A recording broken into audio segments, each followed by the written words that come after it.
Paul, I told you I can't do it. Gem, take him, man. Come on, man. I'm only supposed to get a couple of slabs a week. No, you can afford it. Come on, go. Come on, man. This is like 30 slabs. It's lunch money, man. Just take it.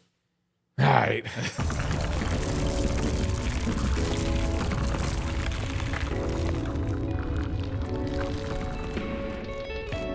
What's going on, everybody? It's your boy GemMint, and I'm here with Paul from Valley Comics. What's up, man? Hey, thanks for having me out. So no, I am not buying all of these slabs, but a couple of these I am picking up, and I'm going to show you the slabs I got from Paul at the bottom of the stack. But Paul found all these in the wild. Yep. And you pressed them all yourselves. Yes. Submitted them all to CGC, and these are all 9.8s. I was close, man. 24 books. Yeah. You brought some of your wins, and some of these are your personal copies. Yes. Because there was one that I had my eye on that you wouldn't let me get, and we'll talk about that when we get there. But I figured we would show them all the books, and I'm sure there's a story behind each one. Yeah. Most of these are pretty well obtainable. I mean, there's a couple outliers in here that, you know, you just have to be on a really lucky day like I have. But when you're somebody that's kind of hunting for books, you know, you can't always break the bank. You really can't grow in your investment on your comics unless you are a little bit more conservative when you're buying. You got to start kind of small. And I'm glad that you said that, because when I first started getting back into slabs, like that was the whole point. I want affordable slabs, stuff that I liked when I was growing up, that are $5 books raw. Maybe on the high end, they're like $100 books. Right. And that's kind of like the same exact thing you're dealing with. And it's almost the same concept, but like you said, you're hunting in the wild. You don't want to risk buying a $150 raw book and hope it hits a 9.8. Like you're kind of starting, like I said, $5 books. If that's a 9.8, boom, now it's an $80 book or whatever. So let's start. Let's show them the first book. Do you want to use these stands? Yeah, sure. Yeah. All right. These are my 3D printed stands I have here. So some of these you did offer me. Let's show them the first book first. Yeah. So I've actually got 2 copies of Static. You offered me these books, and this is going to be such like a blasphemous take. I just never got into Static, bro. Yeah, and I didn't either. It was one of those that, again, trying to find modern, affordable keys. You know, this one right here is the collector's edition, so it came polybagged. A lot of them got printed. That one right there is the more direct issue. You can get a new stand with that one. The hardest one to get with Static, though, is the Platinum edition. They've got one with Platinum. So many of those logo. In the 90s, man. There's some that are in here. A lot of those gimmicky covers and stuff, but there are some rare ones out there, and, you know, they can hold a pretty good value. So for what you're investing in it to get a near mint copy and getting it graded, it's not bad. So both of these books you found in the wild. Do you remember how much you paid for them, like around? Yeah. So honestly, this was a $15 book, and I think in bulking this up with a bunch of others, I got for like $8. And then looking at the sticker on the back, is that pretty accurate that this goes for about $200? Yeah, around? Roughly. I mean, you know, it changes week by week because I know there's a little bit of hype going on with Static. There might be some future projects and things with him in it. But yeah, you know, they sell pretty well online. I'm already bracing myself for the comments. Gem, you never got into Static. So what do you kind of look for when you're looking for like 9.8 candidates? Because you compress. Yeah. So you're looking to see, okay, as long as like these spine indentations don't break color or things of that nature? The first thing is the spine. You always look at the spine. Yeah.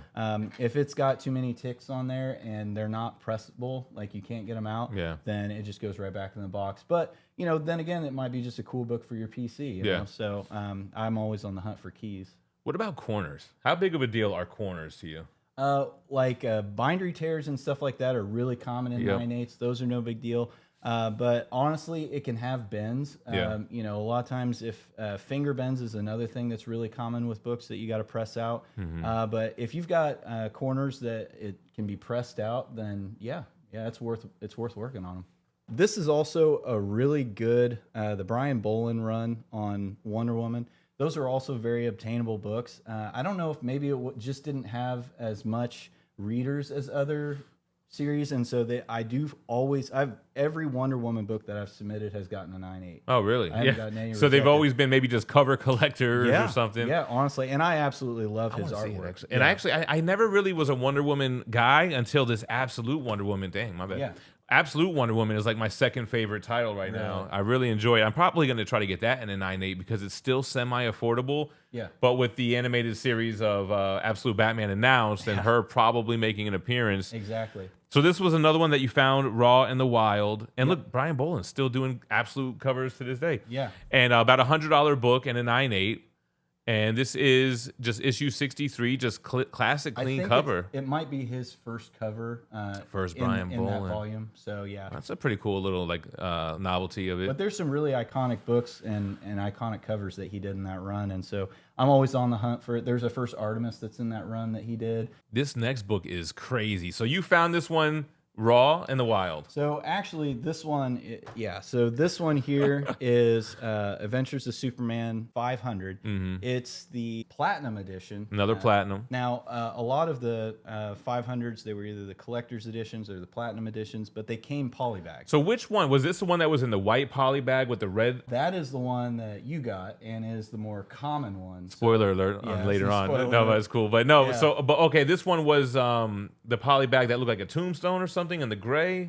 Yeah, so this one is actually, it's an all black poly bag, and it had more of like a platinum Superman logo on the front of it. Now I remember. And they're normally like maybe $60 or $75 of buying it in the poly bag.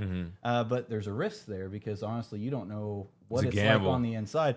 And so this one I bought from someone that had it in the poly bag. I cut it out. Yeah. And when I cut it out, it did have a really bad bend right here on the top, and you can't actually fully press this book. It's like a trade paperback. Well, it's got that raised logo. It's embossed. That's what I was gonna say. The trade dress is embossed. It's got a square bound spine. It seems, and it's got a peelable hologram that's on the front of it. Oh, and so, they graded it with the peel still on. Yeah, it's still on it, and I'm pretty sure you would not get a 9.8 if that wasn't on there. You think they would call it incomplete? Maybe a green label or something? But I actually didn't think this would get it because if you look really close, see how that has a little bit of a raised corner right there? It was almost either the manufacturer got it crimped when it was putting that on, or maybe somebody tried peeling it back. But I worked it with my tacking iron and with a ball bearing, and I was able to get that crunch that's in that top corner out. And so, yeah, they give it a 9.8. And there's only at the time, there's only 38 of these on the census. And so that's why it carries a premium. There's the direct edition, and then there's also the collector's edition, the platinum edition, and then you can also find the rare error edition, which does not have any of the platinum included onto the cover. Oh, I love those. Do they blue label that or green? Do you know? Or it's a blue label. Because the only one that they green is the Spawn 1, the black ink error. So there's a couple things I wanted to say. First of all, I think it's funny how people always say, oh, like those Death of Superman books are worthless. Those X-Men ones are worthless. It's polybag. Nobody cares, which is kind of true. But the truth is that 9.8s of those books, even though they made a million of them, whittles down the print run because what'd you say? It was 30 on the census at the time? Yeah, it's 38. Yeah, I think it's like 38. And this book, the last couple sales, well, first of all, there hasn't been a sale since last year. And I think it was like one sold for $625, the other one for $585. But you can't buy one for less than $800 on eBay right now. No, like they're just not available. That's a crazy pickup, man. What a great 9.8 to turn however much the book was, $65 poly bag. I think I traded services for it, so I actually cleaned and pressed books to get that one for free. So this is kind of like after the death, and it's the first appearance of Steel, John Henry Irons, and the first appearance of Superboy as well. So that's kind of a banger double key in this kind of collector's edition platinum exclusive, man. All right, next one. I don't know anything about this type of stuff, man. Yeah, and this is okay. Here, we'll put both of these out here because these are like two artists that I really like. Oh, it's the GOAT right here, man. Yeah. This was a tempting one that I was going to grab. And I have another copy if you'd want one. We'll talk about it. We'll talk. Street Level Hero has a couple of new exclusive variants on their website. They've got Absolute Catwoman Issue 2 by Rashta Lynn. They've got the trade dress, and then they have the black and white Virgin. You can go individually, or you can get the combo. These are San Diego Comic-Con exclusives, and they're limited to 1,000 copies. And they still have the Absolute Batman 21 by Rashta Lynn with the two-face cover. You've got the trade dress and the Virgin spot foil. As always, you can save 10% off every order by using code GEMMINT at slhla.com. So I actually don't have too many books from my childhood, but this was when I actually got back into comic books in college, and I picked this up. It's an all-black spine, and I love that Vincent Locke artwork that he has on the cover here. It's just really, really cool. And the interiors that he does is really good as well. But either way, I knew it was going to be a really high grade, and it was cool just to be able to take something from 12 years ago and then decide to actually get it, press it myself, fix a few defects, and then get a 9.8 out of it. So yeah, I love that book. Dang, man. And this one is crazy too. I didn't even know about this. So Terminator, The Burning Earth 1. Right. This is from March of 1990. It's Alex Ross' first published cover. And interiors. And interiors. And CGC even notes that on the label. Yeah. So that's something that was never on my radar. I mean, I'm a Terminator fan and everything, but I didn't realize that this was his first work, man. And this is also a newsstand edition. Yeah, they got a direct and a newsstand. And again, it's hard to find those out in the wild. And the interesting story about it is that Alex Ross, he actually was 19 when he did that. Oh, wow. He just came out of art school. And I believe that, he was able to connect with somebody at Now Comics. Yeah, Now Comics, yeah. Yeah, and they kind of rushed him to get it done. So I think the first few issues, he's not really that proud of himself for it. It's not the best cover. It's cool. Well, if you actually get a chance to look at the interiors of one of those books, it's even more not like Alex Ross's style. So yeah, really, as he progressed, I think he liked some of the later issues they did. So what does this go for in a 9.8? I think it's still maybe 150, 175. Okay. So it's not terrible. But still, man, to find in the wild. Yeah. And you submitted to CGC. So grading is like what, $25 a book if you're sending them something in like that. Shipping and stuff. And then shipping there and back. And then what about this one? What does this go in a 9.8? This is a PC book for me. So it's like only whatever. Like $100. Yeah, but still, it's man, a super dope cover. If you could turn $5 into $100, I guess with a little bit of investment. Now this one. When I saw it, I was like, wait a minute. But then I was like, I know there are different versions of it. Right, exactly. So I guess we should do 2 at a time, right? Yeah. So Batman Beyond issue 1, first appearance of Terry McGinnis, Batman Beyond, I guess, in comics, because I think this is another one that it might have come after the cartoon. So this one here is not actually Batman Beyond #1. This is the special origin issue. And I actually kind of made a mistake. So I was at IndieCon.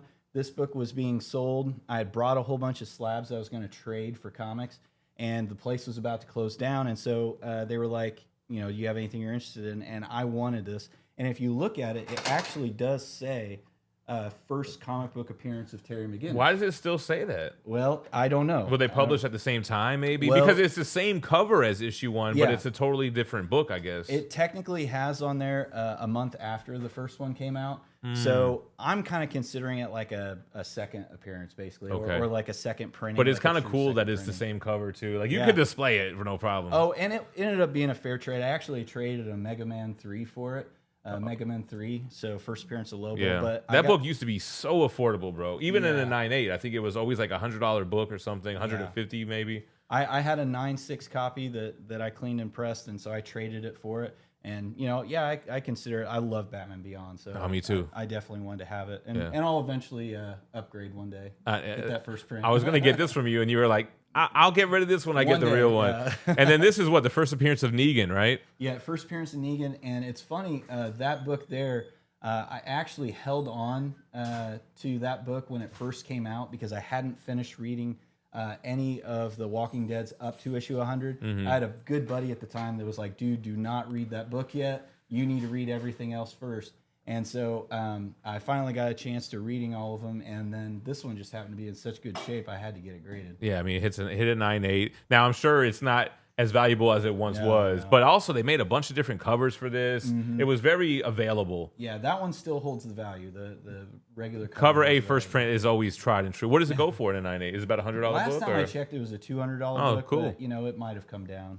Cool, man. So this next book, you didn't show me. It wasn't on the list of stuff you're willing to part with. Yeah. But you kind of teased me what you were bringing, and I'm like, bro, can I grab that Mortal Kombat 0 or what, man? And now this is for the PC. Mortal Kombat 0, Malibu Comics, bro. I would get so many of those Mortal Kombat books graded. I know. Blood and Thunder. Yeah. They have like the Baraka series, like the Kano series, I think it was. They had a few. And I love, is it John Tobias art in this? No, not in this one. But I'm pretty sure the co-creator did do some comic book stuff with them. Really? And I grew up on Mortal Kombat. Like, I'm the era where Mortal Kombat 1, I remember when it dropped in the arcades. Like, I was a Street... 92, I think. I don't know. I think it was 90. It might have been 93. Oh, okay. I was a Street Fighter 2 player, and Mortal Kombat 1 drops in arcades, and like everyone's surrounding it, and it was like just there was so much mystique surrounding the game. And then I always tell this story, but one of the people was playing as Sub-Zero, and the round ends and it says finish him, and then the screen goes black and he rips his head off and his spine is tingling, and I was like, what? It blew your mind. It blew my mind, because I was like, in Street Fighter you just get knocked out, but in Mortal Kombat they'll straight kill you when it's over. So like, Mortal Kombat, man, I'm a diehard fan. It's hard being a Mortal Kombat fan. They always disappoint us with every new game, it seems like. Although the newer movie that just came out, I loved it, man. If you were a fan of like the MKX, MK11, even to some extent, the storyline on those games, it kind of was like a good movie, man. Yeah. So this one, same kind of story, right? Found it in the wild. You were like, man, this got potential. Did you have to press anything out of it, like specifically? This one was so nice. I debated on whether even pressing it, but oh, wow. You know, for some of those books that are in those eras, you know, they can get, you know, some waves and bends and stuff to them. There are some indentations, kind of like my ASM 316. Yeah. Well, and honestly, this is actually a CGC thing, which still frustrates me to this day. So Banana Gate, as much as people want to say like doesn't exist anymore, oh yeah, it still happens. These books still get pushed and bent down in the middle on how they put them in the inner well. Yeah, I have like that Fatal Attractions X Factor. Like the whole book seems to be like wavy inside, man. And so the outside not, but the inside. I've emailed them and they say it's impossible to create a spine tick with as much dimension that they have in it. But at the end of the day, if it's an issue, they need to fix it. Yeah, I don't know why they don't. I agree. Whatever. And what do you got going on with this one? So this one is a Dave Stevens cover. I'm really into Dave. I've kind of caught the bug that everyone else is doing. I just absolutely love his artwork. And this is DNA Agents 24. I actually, you know, spent a pretty good amount on this, and I took some of those statics, First Professor Zoom, that I traded to get this guy. What's that, like Flash? That yellow, 197, I think, or something like that. Yeah. But anyway. Traded it to get this book, and so now I've kind of got the 9.8, you know, kick for Dave Stevens books, and I know eventually I'm going to start running into some of those expensive ones. So yeah, but I do have some that I've cleaned and pressed at home. They're just not 9.8s, so I didn't bring them. What is it about the 9.8 thing? So you are a 9.8 collector as well. It's one of those things that like, and here's the thing, like a lot of people with graded comics, there's a lot of haters out there that say, you know, you shouldn't slab things, you should just keep them as is. And I totally appreciate that, and I get that. I feel like that makes total sense to a lot of people. But, you know, just with a lot of things, I can buy this book and get a reader copy of it. Yeah. And then if I kind of want to have as a display piece, or I want to have something to be able to say, hey, I cleaned and pressed this. This was hard to get a 9.8. There's not that many of them on the census. You know, that's the more collector that's in all of us, you know. 100%. First of all, I think there's something special about submitting the book you found raw, even more special when you actually pressed it and worked on it yourself. Right. So I could see like the kind of like craftsmanship involved and like, oh, I did that. But I've never taken those kind of comments to heart because I'm an omnibus collector. I got all this stuff. I've read it. I have it in the omnibus format. So yeah, you could read them in other formats, but you want to preserve the grade, man. You find one that's a high grade, it's encapsulated, it's preserved, unless it gets banana-gated. But yeah, I totally am with you on that. As comic book fans, I think we can be collectors, we could be readers, we could be people who buy, sell, trade. Like all of that is what makes the hobby great. Here's another Dave Stevens, True Love #1. This one I actually kind of had not an even trade that I did for it, but it's still another one on my checklist, so I definitely want to get it. These are Chaos Comics Halloween 1 and 2. Halloween 1 is the one that people really are seeking after. But yeah, that's 2. Oh, that's 2. All right, so Halloween 1. I think on camera it'll make sense because left and then right. Yeah, anyway. I tried to get CGC to put first appearance of Michael Myers on there. Is that what this is in comics? If you look on Key Collector, it does say that it's the first appearance.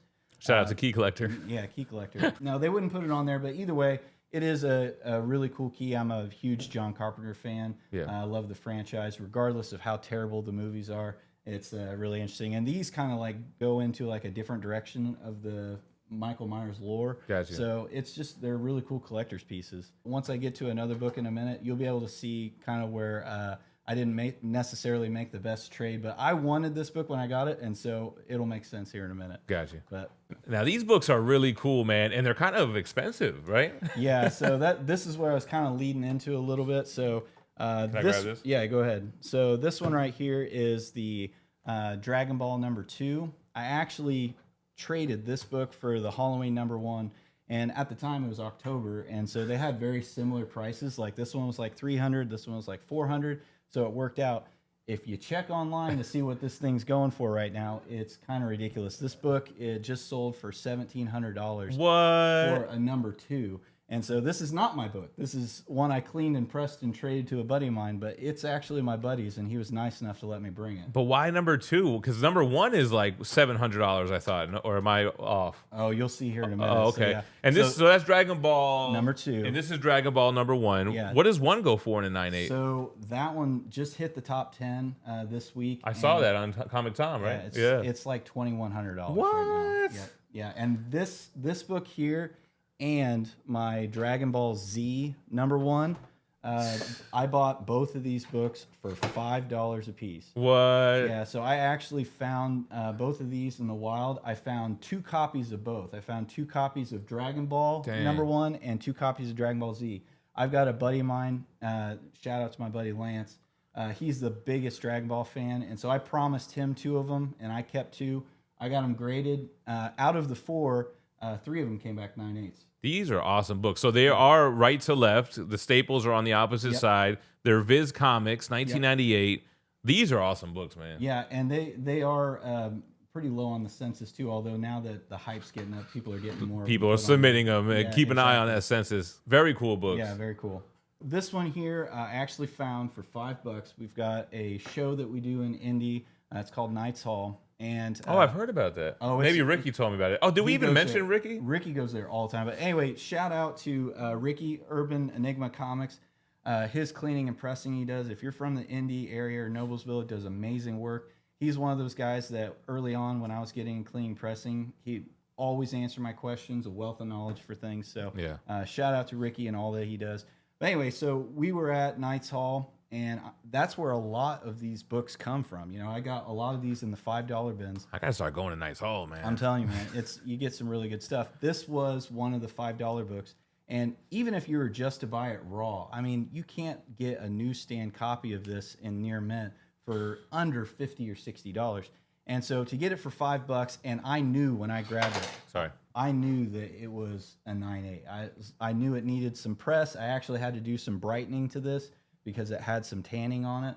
But now, does CGC consider that restoration if they know? If they know, they do. So just for anybody watching that's not familiar with pressing, pressing never gets the resto because you're not adding anything to the book. If anything, you're just smoothing it out.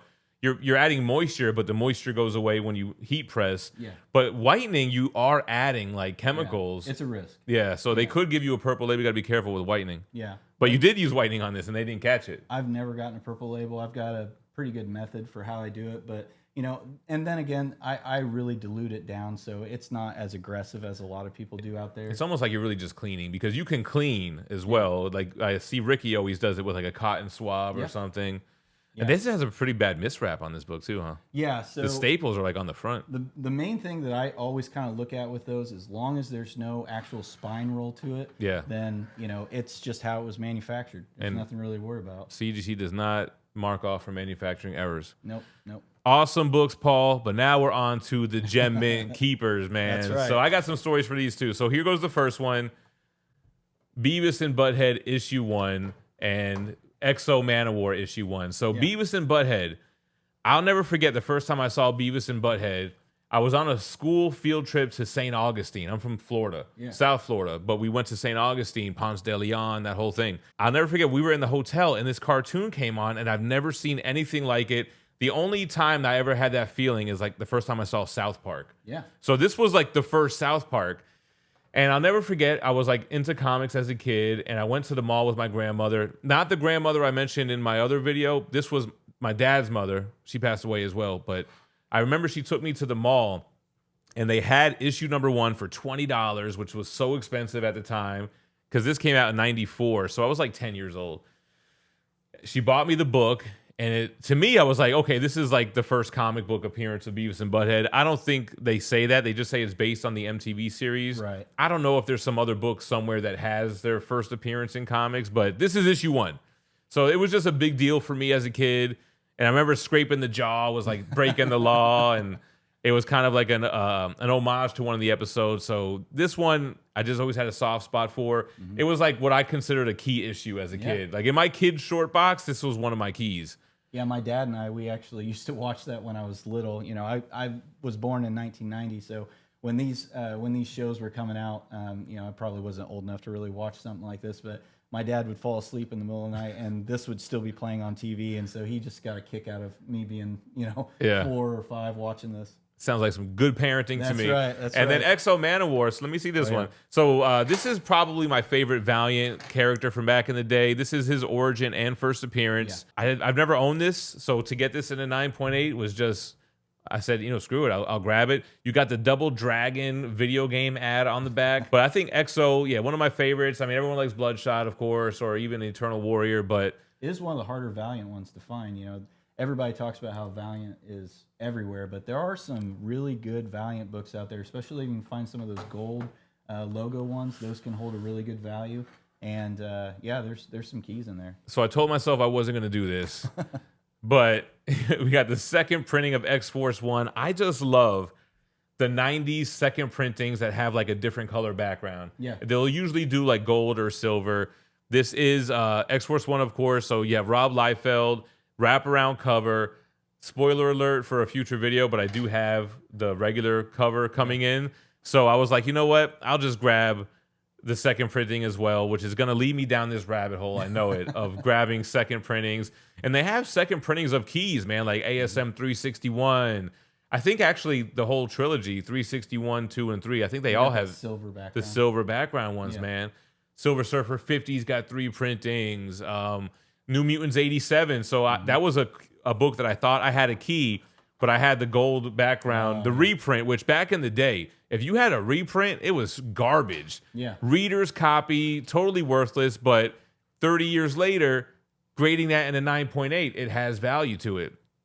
This was a book that was on my list, guys. I'm a sucker for the 90s foil covers, and there's kind of like a series of these similar webbed foil covers. Like you have this, ASM 375 is the gold one, Venom Lethal Protector 1, which they have the gold and the red.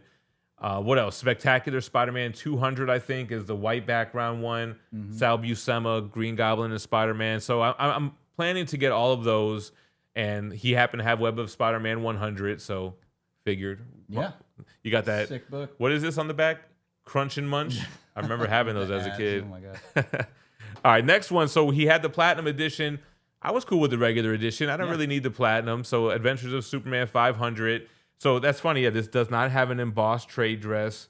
It doesn't have the like the film over the image either, or does it? I don't know. You know, that's a good question. I don't know if that one peels off or not. I know the ones that you could peel off. I think that's Jonathan Kent. I think his hand goes away after you peel that off there. Yeah. But yeah, first appearance of Steel and Superboy. I'm not really a huge fan of the cover, to be honest. No, that painted cover is kind of like always a weird one, but Death of Superman is like one of the first stories I read as a kid, so I definitely am going to try to get as many of these Superman kind of key moments as possible. Yeah. These books here are really because I need to diversify my Marvel just a tad. So he has some Green Lantern keys here. So Green Lantern 48, first appearance of Kyle Rayner, which is like a fan favorite Green Lantern. I'm really more of a Guy Gardner guy. Yeah. But people love them some Kyle Rayner. So issue 48 and a 9.8.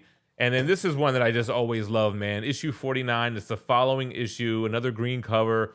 And I always kind of consider this like a Jordan homage. It might be, yeah. Yeah, because he's got like that picture where he's got the 6 rings. And this, I don't know if it's just a coincidence or just greedy looking Hal Jordan. Is this him as Parallax already, or? I know that the 50, I believe. So this is leading up to the. I gotta get 50 then too, man. Green Lantern. He's probably like my 3rd favorite DC character. Yeah. I'm like Batman, Superman, Green Lantern, Wonder Woman too. Right. And then the last book. So this is one that, speaking of the Hot 10 list, this is funny because this is something that just kind of started spiking up out of nowhere after we kind of already made the deal.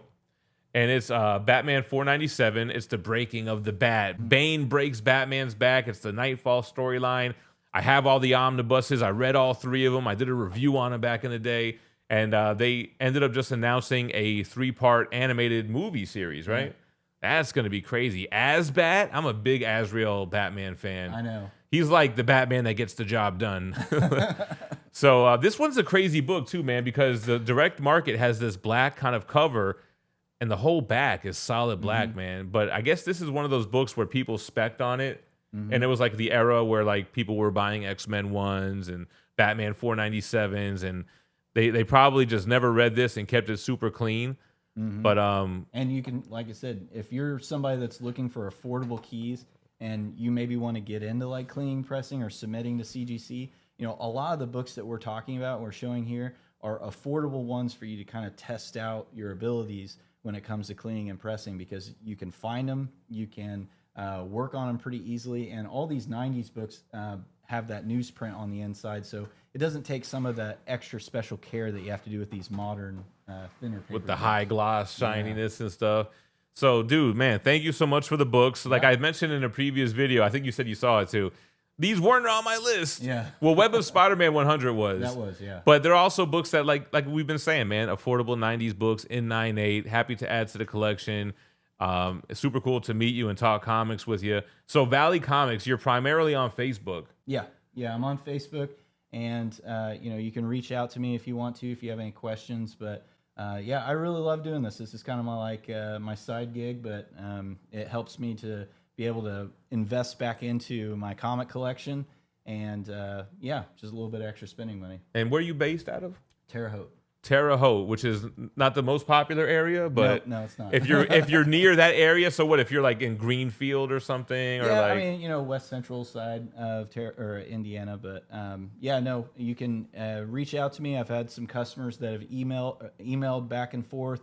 We've worked out shipping, and they've shipped books to me, or we've met at locations close by. So no, it's been really great, and you know, connecting with people, like I said, Ricky, he's somebody that's really helped me grow in my experience with cleaning and pressing. And a lot of the people like Jim and these guys that are on YouTube, you know, shout out to people like Mint Hunter Comics, Bryce Comics, Comic Tom, Top Comics Pressing. Dudes answered so many questions of mine over the years. So that's great, because I always felt like it was a very gatekeepy kind of thing with pressing. I mean, but now people kind of show the process and everything. And it's so out there. I mean, I just don't know why you'd want to try and keep it to yourself. Yeah. What do you charge to press a book? It really just kind of depends on the era. I've got like modern charges, and then I've got vintage. And then honestly, most of my pricing that I have is for books that are like under $400 in raw value. Once it's over that, then we kind of have to like go by a quote by quote basis. But yeah, a lot more involved. Yeah. It's normally pretty reasonable. I've had a lot of customers tell me like your pricing is very fair. So cool, man. Well, Paul, thank you so much for coming by. Yeah. Appreciate the books. Thanks for showing off some of your wins. And man, those Dragon Ball Z books are crazy. And appreciate you guys. If you have any questions about pressing, anything, man, drop it in the comments. I'm sure you'll be able to reply to the comment. You'll see the video and everything. And appreciate you guys watching. Stay minty fresh. Peace. Peace.